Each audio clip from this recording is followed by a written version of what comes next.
Hey there, thanks so much for tuning in to today's episode of The Deliberate Zoomer, hosted by myself, Silas Maynor, and my good friend, Michael Simonton. We hope you enjoyed today's episode. Who?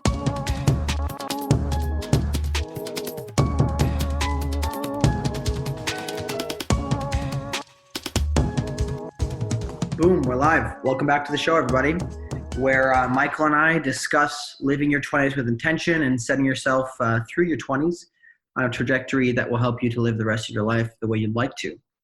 Today, we're going to be talking about the importance of decisiveness, or also known as being able to say yes and no to specifically, requests that you're asked, right? I think that a lot of people struggle with the idea of being decisive, especially at a young age, because there's a lot of uncertainty.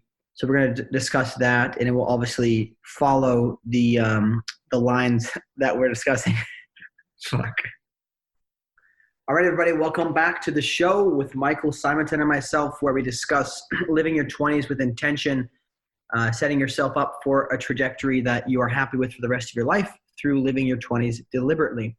Today, we're going to be talking about the importance of being decisive, right? So saying yes and no, being very clear with what you need and what you want. I think that a lot of us struggle with, especially at a young age, deciding when we can say yes and when we can say no to things, right? I know that a lot of people that I've encountered, a lot of my peers have had a very tough time saying yes and saying no. It's always maybe I can make it, maybe I can do this. And I think that there's a lot of value in learning to say yes and no and learning to be decisive. Obviously, we want to tie this back to what our goals have been that we've set, as we've discussed in previous episodes. So I guess just kind of initially, are there any stories that you can think of, Michael, of times that you or somebody had an opportunity where it was clear to you that they were just being indecisive, and that they really, or maybe they wanted to say yes, or they wanted to say no, but they were indecisive for fear of, maybe upsetting somebody or just kind of losing good graces with people when it really wasn't in their best interest? So no stories really jump out to mind, like no vivid stories. I can say that, though, in many situations you see that people, when they're stuck in that position, that yes or no, their maybe phase, whatever you want to call it, where they're just stuck in between the two and they don't want to say yes, or no, because whatever reasons, like you said, maybe they don't want to disappoint someone, they don't want to commit to something that they don't want to go to later. Regardless what it is, they always create this huge barrier around it. So for instance, they, in their minds, it's a huge decision, and it really could be something as simple as just having a conversation, being like, hey, yes, I can go, no, I can't. But in their mind, because they're afraid of saying no, maybe because they're going to think their friends are going to hate them, or how I'm not going to be there and they're going to freak out. It's really easy for people, and I've seen it all the time, where they just create like this huge obstacle around it, where it's nothing. It's like, literally, if you say yes or you say no, people are going to get over it. Like, if you're going to be there, yes, awesome, we'd love to have you. No, cool, maybe next time, we'll miss you. That's it. But in their minds, it's this huge ordeal where they overcomplicate it and they make things so much more difficult than they ever have to be. And that's like the biggest thing about maybes, is because it gives you that opportunity and that wiggle room. Whenever I think about being decisive, my mind always goes back to the first instance, and like one of the most imperative instances, which is in a life or death situation, or even driving your car every single day. Like, how many accidents are caused from individuals who are like, oh, it looks like I can go, maybe I will, maybe yes, maybe no, and then they just kind of like inch forward and they don't commit to either or, and that's when the accident takes place. And that's really when like the impactfulness and the importance of being decisive really struck home with me. When I was like learning to drive, I was like, oh, there is no room for a maybe ever. You either are doing it or you're not, because the maybes are what gets you killed. And that took it a little off topic. I'm sorry, but I'm going to turn this back over to you, Silas. What are your thoughts on that? I think that makes sense. And some of the examples I've seen, a lot of my friends who they like, I think you touched on it by saying that they always want to keep the option open. So saying maybe to something is just their way of being able to keep whatever open so that they can potentially dip out of something else, right? or maybe they can, dip out of this by having something else better, right? It's always like keeping an eye out for the most exciting thing, right? When in reality, we have to commit and keep our commitments, right? So saying yes or no helps you psychologically to actually do that, right? To do or to not do that, right? So saying, in the example of, and we'll discuss it more later with rules for your life, but in the example of setting clear morals, right? I won't do this. I won't do this. I will do these things, right? So that when you verbalize it, you're making this kind of rule that you're going to stick to, right? And I think it's so important for defining what you won't do and what you don't want to be, but also defining what you want to do. So we've discussed obviously in the past episodes the main areas of importance and how you figure out your goals. So I think that once it comes down to that, once you have that general structure, it can become much easier to say yes to something. So you know whether or not it falls within those areas of importance, and if it falls within your general trajectory. And then I think the important thing is so many people they get to a point where they're afraid of committing to something again because of something else better coming up. But in reality, if you're afraid to commit to it, you might as well say no, essentially, right? So if you really don't want to do it, just say no.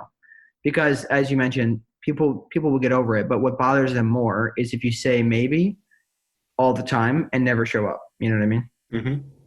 Also, I feel that when you do say those maybes, so you give someone a maybe on I don't know, hanging out. So you have some friends invite you out to some place. You're like, oh yeah, maybe I'll go, but you're still waiting to see if something better comes along, because then that's what you're gonna do.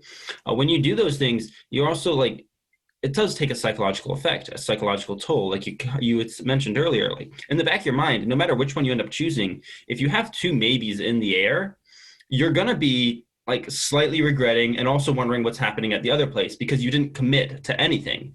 So in the back of your mind, you might be like, oh, this party's kind of fun. We're having fun here, but I wonder what it's like over there. Or you're feeling guilty about leaving them alone when you said you might have been there. So I do think like that also is a factor that many times we forget, is that you can't fully enjoy either or. Like, because you said maybe, because you never committed, you're not going to be fully present in the one that you're at. You're going to be like, part of your mind's going to be anxious, nervous, feeling guilty, whatever it is, because you didn't give a definite answer and you're not allowing yourself to be fully present, if you will. Yeah, I think that's a good point. For example, this happens to me all the time with trying to split your attention, I guess, if you're in that way. Is especially at work, it happened to me today. I had something on my mind. I was trying to call a candidate of mine and lock something in, but then at the last moment I got an email back from one of my clients and my mind switched, and it was just me stuttering back and forth trying to finish writing that email back and forth, or responding to my client, but also not being able to get anywhere with my candidate. And I was just like, it went on for about a minute, and I realized, no, I just got to put this aside. I have to do this one thing and then this one, right? And I think that it really comes down to that. When you try to split your attention that way, you're not going to get the full experience, as you mentioned. So why try to be at both places at once? Because you can't clearly do that. Something that sticks out to me too is the inability to say yes to something can come down to, I've experienced this in the past where you have personal, professional goals, and especially if you're surrounded. I know we talked about it previously, is who you surround yourself with. If you're surrounded by other people who aren't helping to reflect the way you want to be and where you're trying to get in your life, then it can be really hard to say, to say no to them or to say yes to them, depending on the context. Because you might have your own goals that you're trying to accomplish, or you might be invited to a networking event or whatever it might be, but there's a party going on and you feel like you're quote unquote abandoning your friends. And it's very important to remember the importance that your 20s has, right? That you have to build these habits, and you have to get to a point where you can say yes to the things that do matter to you. So starting with the little things is probably a good way. So what are some, I guess, in your estimation, what are some ways that people who struggle with saying yes and no can, at a very small level, begin to practice that, that habit? To begin to practice, I mean, my initial thought was just start saying no. And that doesn't necessarily like just start saying no to things, even if they're relevant. The smallest things, like just if you start saying no, you kind of build a muscle. It's so many people. It's like in human nature, we hate saying no. So just like maybe someone's offering help for something, and you're perfectly capable of doing it on your own, but just be like, no, I'm good, thank you though. Just practice it in little day-to-day interactions where it's not like you're being rude by not accepting their help or anything. You're just taking the opportunity to build that muscle and to learn how to say no, because it is a muscle that has to be built. You won't you won't be forced into a hard situation and magically just be like, no, I'm going to stand my ground when you've never said no to anything in your life before. So I'd say to start by saying no to yourself, and then start by saying no to others. When it comes to no to yourself, say you want something. Oh, a bowl of ice cream sounds really delicious right now. But no, I'm not going to have that. I'm not letting myself have that. You have to cut off this self-indulgent nature a little bit and start being a little more disciplined with yourself. And that's probably the best way to go about it. It's just be like, I don't, anything can come up. Oh, I want to watch one more episode. No, I know I should probably go to bed now. So I'm going to say no, and I'm going to turn this off now and go to sleep. It's by practicing little things like that. Like you're in a group setting, hanging out with some friends, and you get that instinct to check your phone because you heard it buzz. Just say no to yourself. Be like, no, not now. I'll get to that in 5 minutes. Stuff like that. Little micro interactions with yourself are where you want to start with saying no. And then you'll build that to other interactions with other human beings, with other, like, for instance, the help one, but stuff like that. But really, it comes down to saying no to yourself first, because you'll never be able to say no to someone else if you couldn't bear saying no to yourself first. Like, Yeah, and I think that that's something that I've experienced. That example you gave of watching another episode, for example, that is something I've experienced once I started. I had this, obviously, with quarantine and everything, had the ability to choose my schedule, and there was really no outside forces acting upon me. It was all on, like, there was nobody I could blame. It was just, Silas, you have to decide what you want to do, right? And so I would have these weekends for a while where I would just kind of like piss around and play video games and watch TV most of the weekend, maybe do a little bit of productive stuff like go for a run. And I would stay up relatively late because I didn't have to be up early. And I started to realize that I started experimenting, at least paying attention to when I would go to bed early, even though I had no place I had to be in the morning or anything like that. It actually felt really good because it's in line with the values I had set. And you get to a point where once you start doing that and denying yourself those extra things, it seems like you're giving up something. You're giving up a freedom of some sort. But in reality, you're saying yes to what your gut is asking you to do, what you value. And then you start to get this habit of really doing the things that are important rather than just kind of going with whatever's, in front of you. And I think that's very important because there's so many distractions in this world. That's very, very important to learn how to kind of reset and say yes and no to specific things, because you will start to realize how great it feels to do that. And part of it also, again, goes back to, like, when you said saying no to yourself, it's a matter of being honest, right? We talked about it before, being honest with yourself. Deep down what you want. It's in your gut. And it's happened to me so many times where you have certain things that are requirements that you have for yourself, for your life. And you just try to convince yourself otherwise. But in reality, it always ends up in crashing and burning. So, being honest with yourself and figuring out those different things that you've set in stone, and then just learning how to say yes and no to them. One thing I think that comes into the professional side of things a bit is saying no to people becomes really important. There was a book I had read called Essentialism by Greg McNow, I believe. I don't know if I referenced that previously, but he talks about the importance of saying no in so many areas, because once you say no to the excess, then you can really focus on what's important. And so I guess, do you have any examples or thoughts on, in the professional realm, especially with people in their 20s trying to help advance their career, the opportunities that are presented when you can say no to certain things?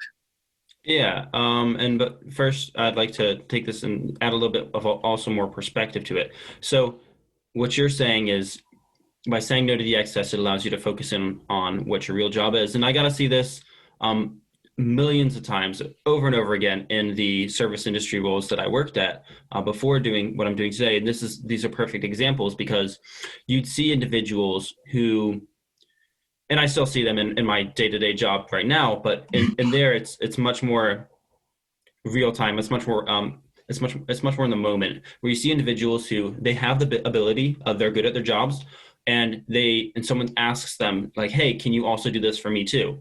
And so they say yes, and they just start saying yes to things left and right. They're like, oh, hey, I'm doing this, do you mind, I don't know, sweeping the floors real quick? And they're like, yeah, sure. But they're also working at Starbucks on the bar, and they can't leave the bar at all because they're making the drinks. And so they're saying yes to all these things. They're committing to doing so much more. And what it really does is it fractures their attention, and it makes them fire on, like, they're trying to work on different fields that they can't at the same time. So it makes them less efficient, less than better. It's basically boils down to, you can do one thing 100% well. But if you split that up into 5 different buckets, you've only got 20% per bucket.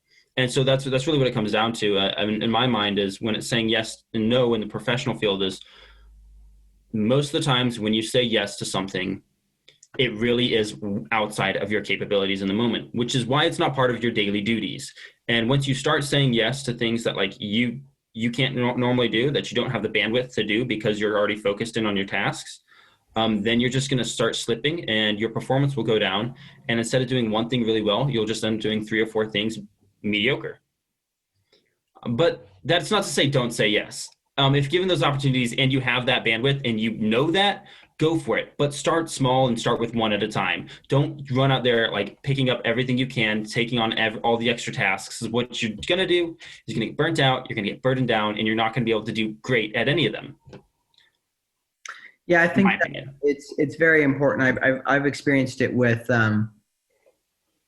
for example, in the recruitment space, there's all these types of candidates who are looking for opportunities. And in reality, taking a quick look through their resume or their LinkedIn profile, you just kind of get the feeling, I really, I can't help this person because they don't have anything specific on my desk, but they want to have a conversation. And I've seen it so often that I'm wanting to help people. I'll take that conversation, but in reality, all it's doing is delaying me from being able to help them, because now I've spent a half an hour to 45 minutes of my time, not on the market looking for other opportunities in general, and not building other relationships. And that's not to say that these relationships don't have value and they don't produce good things, but more often than not, my gut feeling says, yes, I know this is not in my space, but I'm still going to do it anyways. And those are the times that I regret, because then you're working late nights to try to make up for things. So I think that's quite important.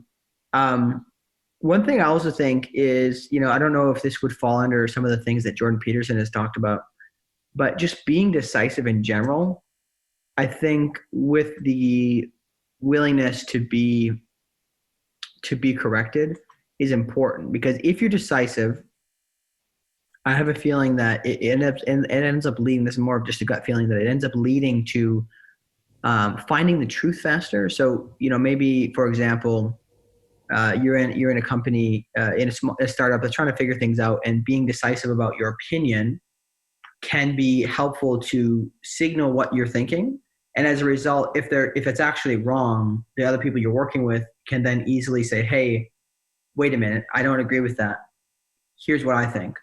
And you can work these things out and get them ironed out, as long as you have that willingness to also accept feedback, right? So I guess, do you have any thoughts on decisiveness in general, whether it's professionalism or whether it has to do with people's relationships? Because again, part of this podcast, it's not only about, we're not only talking about professionalism here, but just in general for people, anybody who's listening with their 20s to become the kind of people they're looking to be.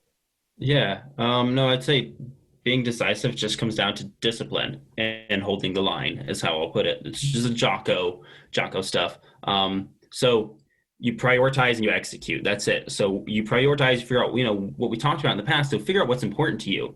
And then if these things, if whatever it is that comes up doesn't fit in those buckets, it isn't important to you, that's it. You just draw the line. That's a yes or a no. You're done. I think it's also really important that one thing I remember specifically, this is from a principle from Getting Things Done.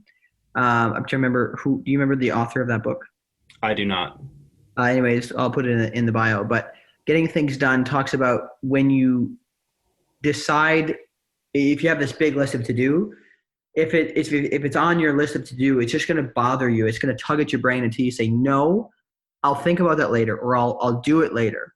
But if you're constantly trying to keep track of it, you're just bogging down the hard drive, right? You have no RAM left in your brain. And as a result, you get to, that's a computer term that I used once, and my buddy thought it was good, so I figured I'd use it again. No, it's a good one. It makes sense. But if you don't have that, then you can't focus on what's really important. So by just saying like, yes, this is actually important, I'll do it now. No, this is not. I'm going to put it off till later. It's not to say that you won't do it, right? You can just say no to things at the moment. Say, no, I can't handle this right now. I need to focus on what's most important to me. It's kind of like that rule of, swallowing the frog in the morning. If you have to eat a frog every morning, why not eat the frog first thing, get it over with, type of thing. Just make sure you do what's important first. One thing I've noticed is that people who are decisive, they tend to just really be people that draw in other people. Is that something that you've noticed as well? Yes, I would say that. And I think that stems from being confident, because when you're decisive, it's always going to be perceived as confident. Otherwise, you're not decisive, obviously. So it's being decisive and being confident in that and giving a clear answer up front. It's leadership is really kind of what it boils down to. And that's why it draws people in, because they'll see that. And a lot of times people struggle with that and they admire those character traits in other people. They also probably know in the back of their head that if something goes down, this person will make the hard calls and I don't have to do that. And that gives them comfort. And in my mind, these are just little like psychological things that probably go on people's heads. And that's why they're drawn in to such decisive people. Yeah. But I have noticed that for sure. It's those decisive, outspoken, because that is really, it's a leadership trait. Like your leaders have to be decisive. Otherwise you're going to end up in not a good place. You're going to end up being dead. If you're in military terms, you'll be dead, Yeah. And I think something that I remembered is I had a mentor of mine who was kind of relating to me some notes from a conference that he had gone to on leadership that was for younger people. And the main point that was made in this conference that he relayed to me, because I wasn't able to make it, was having an opinion. So this guy was, I don't remember the speaker's name, but he was mentioning that any professional, people who get to a really successful point in life, they have a clear opinion of something, right? They're not just saying, oh, I don't know, wishy-washy. They have this opinion that they say, which is part of being decisive, right? They're certain on it, and they can keep going with that. So if you can have that certainty, whether it's I specifically don't like green onions or green peppers. I'm not going to have green peppers on my sandwich. That is one very small thing, but it can really help you later in life with creating bigger habits of knowing what you want. So I think that the whole point of this episode is really to just drill into people, practice being decisive, because being decisive is going to go a long way for you in your life. And it's very important to be direct sometimes. I know a lot of people feel uncomfortable because they're afraid they're going to upset people, but learn to be decisive. Are there any other additional thoughts you kind of want to close up here with, or different areas you want to cover before we wrap it up? No, I think you did a pretty good job covering most everything here, Silas. So I'm good on my end. Awesome. Very good. Well, thanks everybody for joining us again today.